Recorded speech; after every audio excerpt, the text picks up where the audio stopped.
This is that same box that's on that I put on the El Camino that you guys had seen.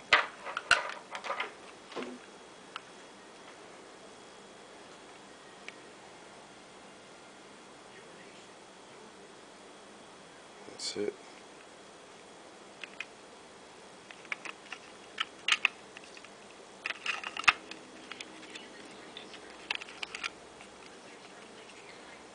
This is where the speaker goes, or your headphone jack.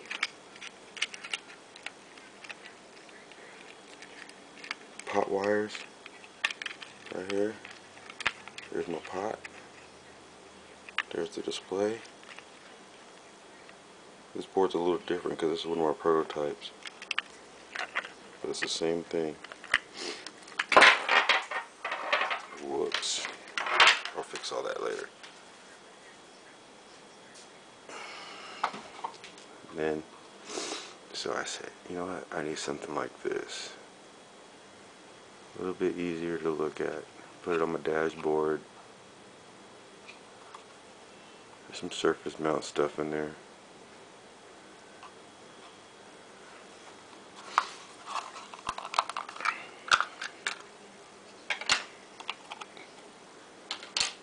Yeah, I did that because I thought I needed to put a notch, but I didn't. This is pretty much the same thing. Let's see if I can get it to focus. Beautiful, there we go.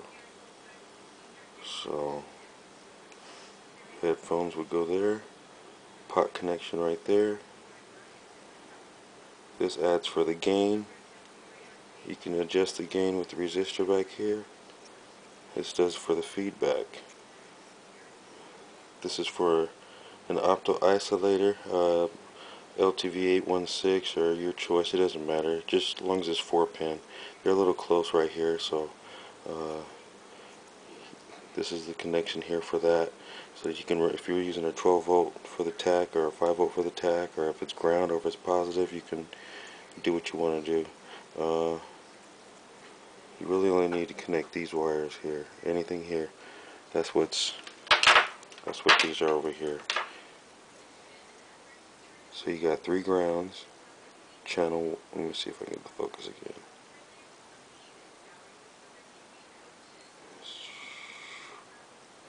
Okay.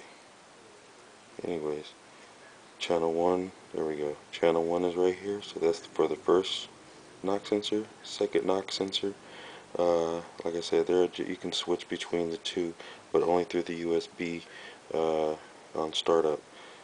Your 5 volts here, connect that for the display, use one of the grounds, and then use the other ground here with either, however you're running your knock sensors.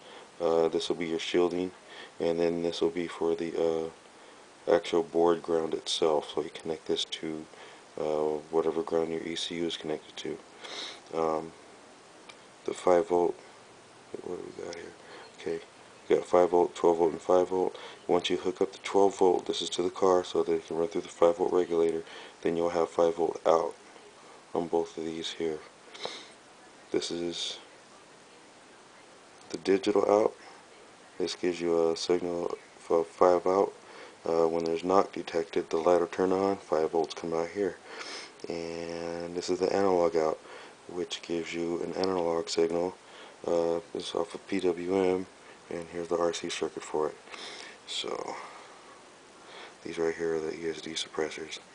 This is for communication, and this is for the analog and the digital out. So I don't mind touching this thing. I mean, there's ESD protection in here too, but you know. But this is what you get. This is the board.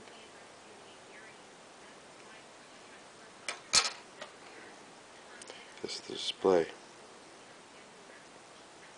All it needs is 3 wires for its signal, and it needs 5 volts and ground. Don't worry about the next. We use a shift register.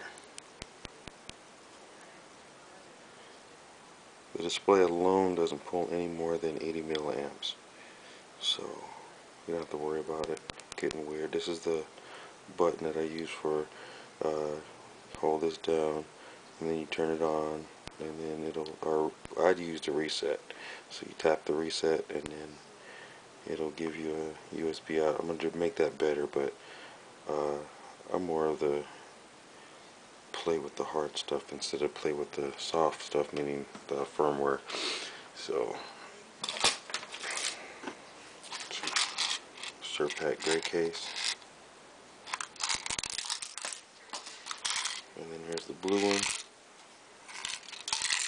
and then a black one for cost savings. They come with, this one has the black face, but there's clear faces I have, but these are already transparent, so they come with the blue face.